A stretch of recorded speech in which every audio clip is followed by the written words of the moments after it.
Hey guys, এটা ছিল রথের মেলার ভিডিও। একটু লেট আপলোড দিলাম কেন কি আমি একদম সময় পাইনি ভিডিও এডিট করার। যাওয়ার ইচ্ছে ছিল না, কিন্তু আমার দিদি আর আমার ছেলে প্রচন্ড জিদ করায় গেলাম। কিন্তু ভাবতে পারিনি যে এত ভিড়।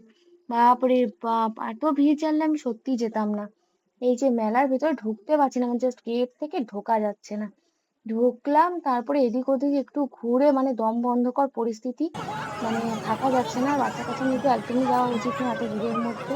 একটুখানি এদিক ওদিক ঘুরে দিদি কিছু কিছু দেখছিল কিনবে বলে, কিন্তু তাও কেনেনি। ও এত ভিড়ের জন্য ওরও ভালো লাগছিল না, মানুষকে ঠেলে ঢোকার মতন ছিল না।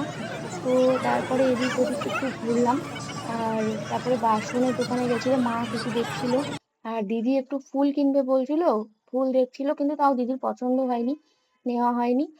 আর তারপরে আমি তো মানে এত ভিড়ের মধ্যে নিজেকে দেখাতেই পারিনি বন্ধুরা। আর তারপরে খেয়েছিলাম আমরা, ফুচকা খেয়েছিলাম, পাঁপড় খেয়েছিলাম, আইসক্রিম খেয়েছিলাম, কোনো ক্লিপই আমি নিতে পারিনি এত ভিড়ে। বাবু প্রচন্ড জিদ করছিল মিকি মাউস করবে বলে। আমরা ওদিক থেকে ঘুরে চলে এলাম, সোজা যেখানে মিকি মাউস ছিল ওখানে। বাবুকে উঠিয়ে দিলাম, বাবু ওখানে একটুখানি খেলে নিল। তারপরে ওখানেও বৃষ্টি, মেলার মধ্যেও বৃষ্টি শুরু হয়ে গেল। মানে আস্তে আস্তেই হচ্ছিল, বৃষ্টি হচ্ছিল বলে আমরা আর বেশিক্ষণ দাঁড়াইনি। আর ভিড়ে তো দাঁড়ানোই যাচ্ছিল না। আমরা বেরিয়ে পড়লাম মেলার থেকে। বাইরে বেরিয়ে আরো কিছু কিছু খেয়েছিলাম, এগরোল খেয়েছিলাম, আরো কিছু কিছু খেয়েছিলাম, কোল্ড ড্রিঙ্কস কিনে নিয়েছিলাম।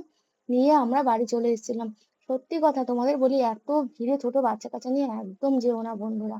ভিডিওটা ভালো লাগলে লাইক কমেন্ট সাবস্ক্রাইব করে দিও বা